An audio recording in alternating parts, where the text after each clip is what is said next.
everyone, welcome back to Ragam Indonesia. Nah, sekarang hari Jumat nih fams. Waktunya apa? Waktunya halan-halan.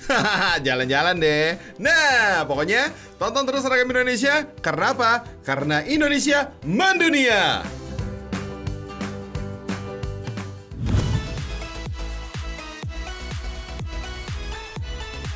Fans, Jakarta tercatat sebagai salah satu kota dengan gedung pencakar langit terbanyak di dunia.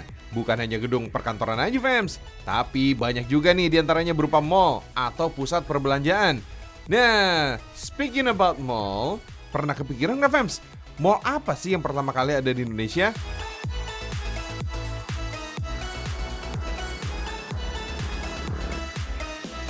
Ini dia jawabannya fams, Sarinah. Nama Sarinah diambil dari seorang perempuan yang menjadi pengasuh bapak proklamator kita, Insinyur Soekarno. Mall ini dibangun pada tahun 1962 dan diresmikan pada tahun 1966. Nah, pada awal 2022 kemarin, pusat perbelanjaan ini tampil dengan wajah yang baru, fans.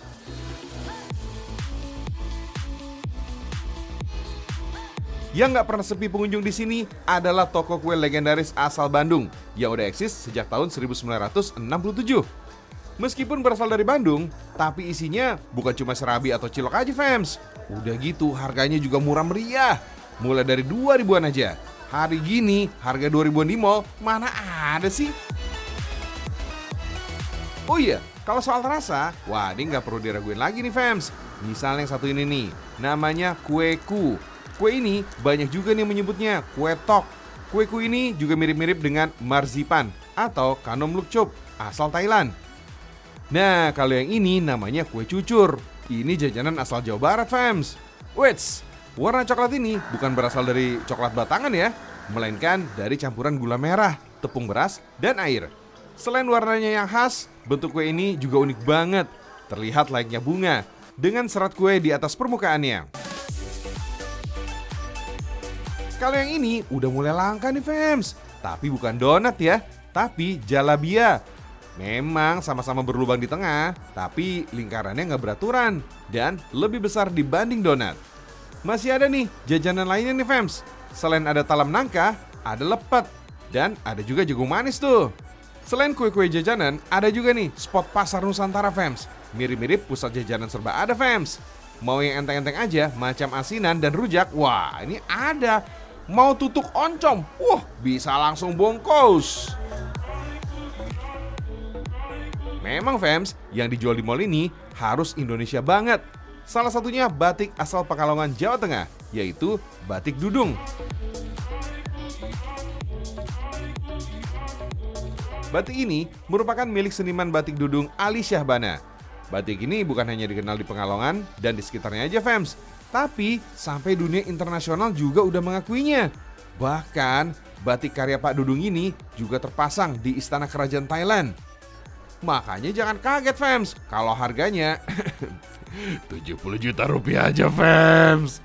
Bukan soal bahan bakunya yang mahal, tapi proses pembuatannya bisa mencapai 1 tahun. Bukan hanya batik aja nih fams, kain dari Lampung Selatan juga pengen unjuk gigi di sini. Namanya tenun Kalianda. Kabarnya nih fams, kain-kain ini masih dibuat secara manual alias full handmade. Fams, di dalam gedung Sarinah ternyata ada relief yang berusia 50 tahun lebih. Relief sepanjang 12 meter dan lebar 3 meter ini dulunya nggak bisa diakses oleh masyarakat luas sejak tahun 1980-an. Katanya sih ada perubahan tata letak gitu deh. Sampai akhirnya dengan konsep baru Sarinah, masyarakat bisa melihat relief yang menyerupai karya 3 dimensi ini. Gak seperti relief kebanyakan yang hanya muncul 10% aja. Relief di sini timbul hingga 80%.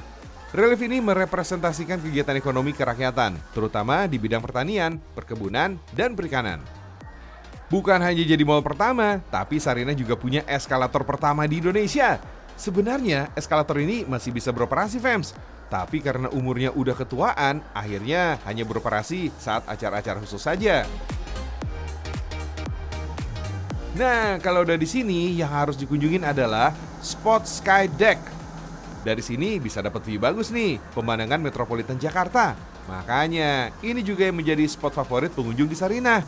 Nah, kamu pasti nggak nyangka deh fams.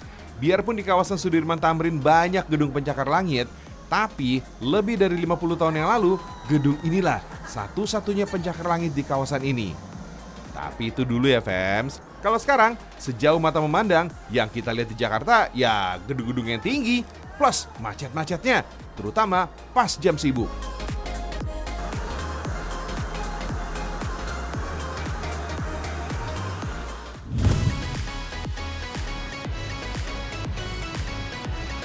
Nah, buat ngelawan macet di Jakarta, ada satu jurus yang lumayan jitu. Ada Mass Rapid Transit atau MRT. Transportasi berbasis rel listrik ini bisa mencapai kecepatan sampai 80 km per jam. Jadi, nomor macet-macetan fams. Fasilitas di stasiunnya termasuk kelas wahid fams.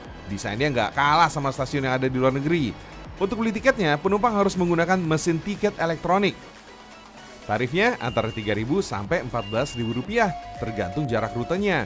Di dalam area stasiun berasa banget kayak Singapura atau Jepang fams. Kereta super canggih ini sebenarnya udah ada digagas sejak tahun 90-an oleh Menristek almarhum Bapak B.J. Habibie. Tapi desainnya baru terrealisasikan pada tahun 2008. Baru deh 10 tahun kemudian, akhirnya MRT bisa dinikmati masyarakat luas. Akhirnya FMs, meskipun tergolong telat dibanding negara tetangga, soalnya di Singapura ini udah beroperasi sejak tahun 1987. MRT sendiri memiliki rute sejauh 15,7 km dan menghubungkan antara Lebak Bulus sampai Bundaran Hotel Indonesia. Ya, dengan kehadiran transportasi ini, akhirnya Jakarta nggak lagi nih berpredikat sebagai kota termacet di Indonesia. Gimana enggak, fams?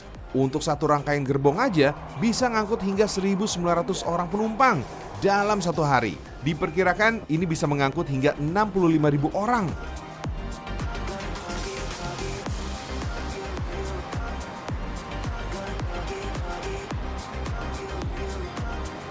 Oh iya fams, kalau turun di stasiun Bendungan Hilir, terus jalan kaki kurang lebih 4 menit, bakal ketemu jembatan yang ada di Jalan Sudirman. Jembatan ini memiliki bentuk yang menyerupai kapal pinisi. Bentuk kapal pinisi ini merupakan representasi asal-muasal kota Jakarta, yaitu Pelabuhan Sunda Kelapa.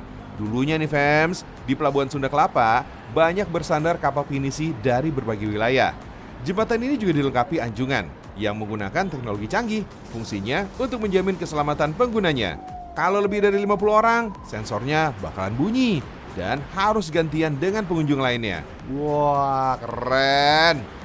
Oh iya, di jembatan ini juga terpatri nama 37 tenaga kesehatan Provinsi DKI Jakarta yang gugur akibat COVID-19.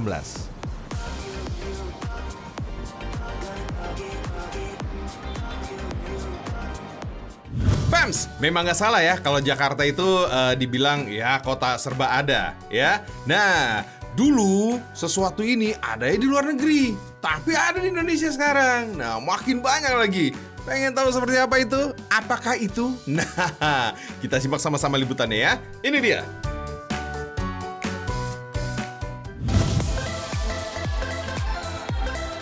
Fans, kalau berkunjung singkat ke Jakarta, menginap di hotel kapsul bisa jadi salah satu alternatifnya nih. Ada nih penginapan unik yang terletak di kawasan Pluit, Jakarta Utara. Saat proses check-in, pengunjung akan diberikan kartu akses, hanger, dan handuk. Karena konsep hotel kapsul adalah satu ruangan yang diisi dengan berbagai tamu lainnya, kebersihannya juga harus diperhatikan fans. Sebelum memasuki ruangan, pengunjung harus melepas alas kaki dan meletakkannya di loker yang sesuai dengan nomor kapsulnya. Oh iya fans, hotel kapsul ini nggak hanya berdesain mewah dan elegan, tapi juga canggih banget fans. Mereka menggunakan sistem satu kartu kunci untuk membuka pintu ruangan dan loker. Loker yang disediakan juga cukup luas fans. Cukup banget nih buat kamu yang lagi solo traveling atau melakukan perjalanan bisnis. Ruangan kapsul tersedia dalam dua tipe, yaitu Deluxe dan Suite. Nah, masing-masing juga dilengkapi dengan selimut, bantal, private roller blind atau tirai, serta keperluan lainnya. Bedanya cuma di luas ruangannya aja, fams. Harga kamar dibanderol mulai dari 180 ribuan. Nah, satu lagi nih yang penting nih fams. Tipe ruangannya ada yang khusus untuk wanita aja. Sedangkan satu ruangan lagi bisa bercampur dengan pria. Jadi kalau kamu datang ke Jakarta bersama rekan lawan jenis, bisa nih pesan dormitory room mix. Awalnya, hotel kapsul ini muncul di negara Sakura alias Jepang. Dulunya bukan diperuntukkan bagi traveler, tapi untuk para pekerja yang lembur dan gak ada waktu untuk pulang. Nah, karena dianggap harganya miring, banyak wisatawan yang lebih memilih hotel jenis ini. Untuk kamar mandi di hotel kapsul ini gak kalah cakep nih dengan hotel lain. Ada juga nih sharing bathroom dengan banyak bilik, jadi gak perlu nunggu giliran terlalu lama. Oh iya fams, meskipun judulnya hotel kapsul, pengunjung masih bisa happy-happy di dalam kawasan hotel. Ada banyak buku yang disediakan untuk dibaca di kala luang. Kalau mau seru-seruan bareng teman, bisa juga nih meja sepak bola ini. Intinya sih, kantong aman, istirahatnya juga nyaman. Tapi kalau mau yang lebih nyaman lagi fams, tinggal scan aja nih barcode yang ada di layar ini. Atau download aplikasi Alobank. Terus upgrade ke Alo Prime. Nah, kalau ini sih dijamin semua transaksi keuangan kamu jadi lebih aman dan nyaman. Udah gitu, banyak benefitnya pula loh. Alright fams, nah masih ada lagi nih ya tempat jalan-jalan buat akhir pekan. Wah ini udah emang paling bener nih nonton Ragam Indonesia ya, karena kita menyuguhkan tempat-tempat yang oke tentunya, spesial buat kamu fams. Nah seperti apa tempatnya? Yuk kita jalan-jalan yuk ke tempat yang satu ini. Oke, let's go!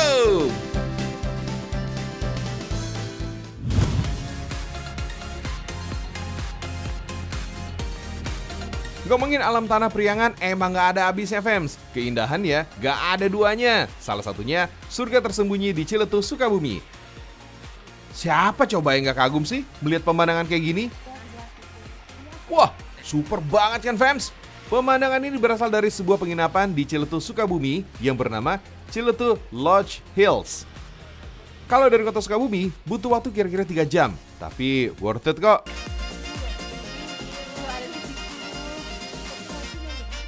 Rebahan di spiderweb hammock sambil melihat air terjun dari kejauhan, dijamin bikin hati tenang dan pikiran. Penginapan ini memang terletak di atas bukit fams, tapi dari sini juga bisa melihat keelokan pantai selatan hingga Samudra Hindia.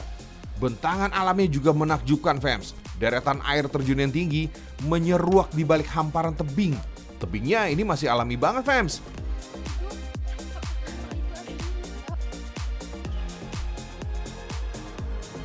Di sini kasurnya ada 2, interior kamar seluruhnya terbuat dari kayu. Jadi senada dan selaraslah dengan alam.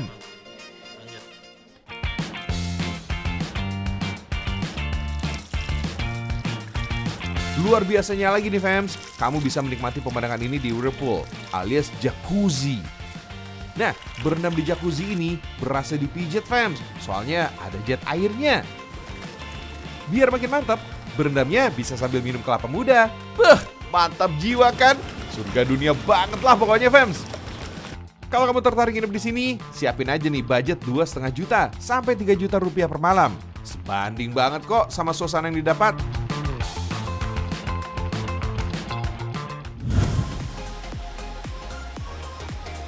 Fams, sekitar 300 meter dari Ciletuh Lodge, ada curug yang namanya Curug Sodong. Air terjun ini ada 2 fams, makanya disebut juga air terjun kembar. Curugnya lumayan tinggi, sekitar 20 meter. Gak heran deh, limpahan airnya ini sangat deras. Sodong sendiri adalah bahasa Sunda yang berarti gua sempit. Asal kata sodong yang menjadi nama dari air terjun ini bisa ditemukan di bagian bawah alirannya. Jika dilihat secara seksama, akan tampak sebuah ruang sempit. Ruang yang disebut sebagai sodong merupakan hasil dari tebing batu yang nyaris menghimpit tanah. Curug Sodong merupakan salah satu dari destinasi wisata di Ciletuh Geopark. Kawasan seluas lebih dari 125 km persegi ini memang salah satu lumbungnya keindahan alam Indonesia. Kawasan ini menjadi rumah bagi beragam objek wisata alam seperti pantai, hutan, laut, dan air terjun. Nah, Geopark ini nih mencakup 74 desa dan beberapa pulau kecil di Teluk Ciletuh. Makanya, sejak 2018, Geopark Ciletuh ini ditetapkan UNESCO sebagai salah satu geopark terbaik di dunia. Indonesia mendunia fans! Keberadaan air terjun di Indonesia ini seringkali erat kaitannya dengan perkembangan mitos atau legenda lokal. Begitu pula nih Curug Sodong, atau yang biasa juga disebut Curug Pengantin.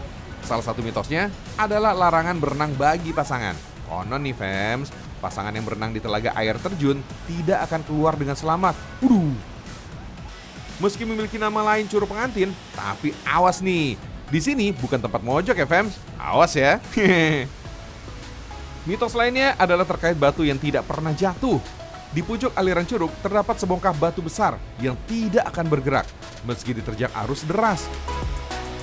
Warga di sini percaya bahwa batu itu hanya akan jatuh ketika Samudra Hindia naik ke daratan. Waduh. Kalau kesimpulan para peneliti, hal itu diartikan sebagai gempa besar dan tsunami.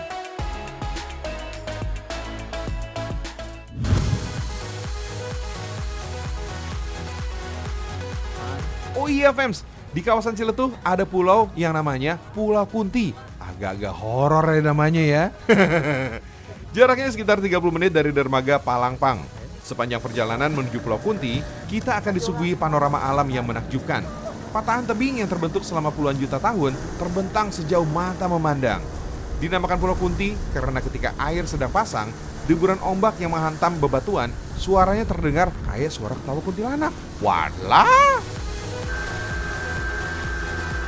Gara-gara ini nih fams, dulu gak ada orang yang berani menginjakan kaki di Pulau Kunti. Bahkan para nelayan juga gak mau mencari ikan di sekitar perairan Pulau Kunti. Tapi itu dulu fams, sekarang kawasan ini malah ramai oleh wisatawan. Di sini kita bisa snorkeling karena ombak di sini tenang banget. Jadi kesan horor dari Pulau Kunti gak ada sama sekali fams. Yang ada kita bisa happy-happy main air di sini.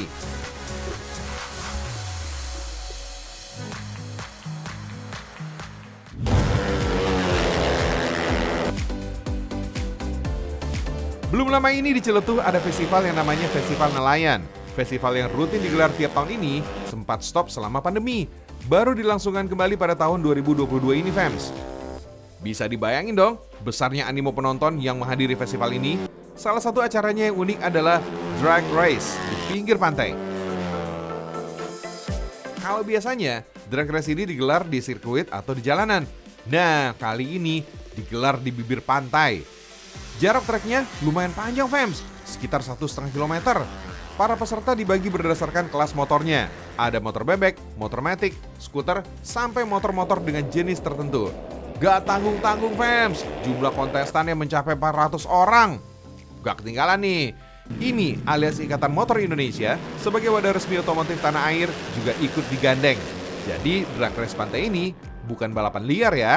Karena digelar di atas pasir yang licin dan basah, kesulitannya jadi berlipat-lipat fams. Harus pandai-pandai nih menjaga keseimbangan. Pemandangannya kalau sampai jatuh sih itu udah pasti fams.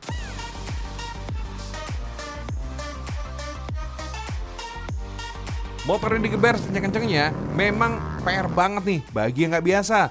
Apalagi kecepatannya bisa lebih dari 100 km per jam. Makanya para peserta ini hampir semuanya adalah spesialis drag race pantai. Mereka biasa berlatih di pantai Ujung Genteng, Sukabumi. Bahkan di Ujung Genteng ada juga nih event lomba yang digelar rutin tiap minggu. Pantesan aja pada jago begini.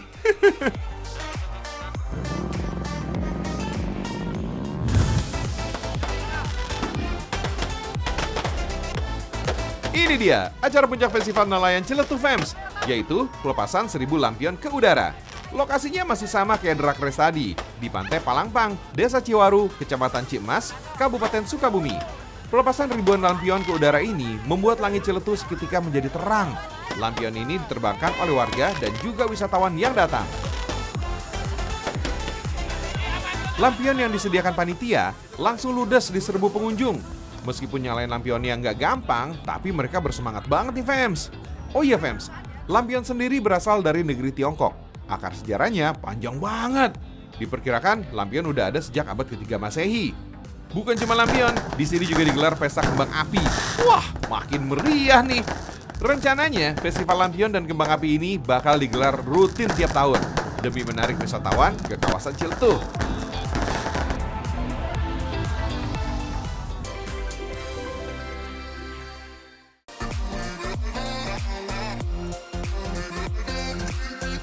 Waktunya saya pamit nih fams. Kita ketemu lagi hari Senin ya. Saksikan terus Seragam Indonesia setiap hari Senin sampai Jumat jam 5.30 pagi hanya di channel Trans 7. Semoga hari ini menjadi hari yang penuh barokah untuk kita semua. Amin.